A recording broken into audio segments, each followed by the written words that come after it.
Menggandeng sejumlah sekolah pasar modal syariah, warga Desa Lampulo diberikan pelatihan dan pemahaman tentang pasar modal. Nantinya diharapkan kegiatan ini mampu mewujudkan masyarakat Lampulo yang melek akan investasi dan keuangan.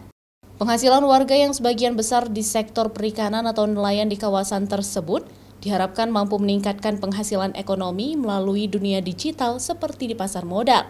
Apalagi saat ini hampir sebagian besar masyarakat telah menggunakan gawai canggih seperti Android.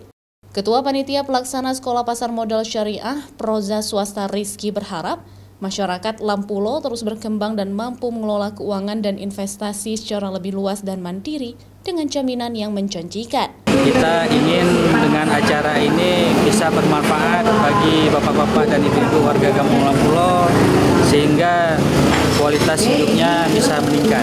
Ya, alhamdulillah sasaran kita semua keluarga dari yang muda sampai dengan bapak-bapak dan ibu-ibu. Selain diajarkan cara berinvestasi, warga juga dipaparkan bagaimana resiko dan keuntungan dari sekolah pasar modal tersebut.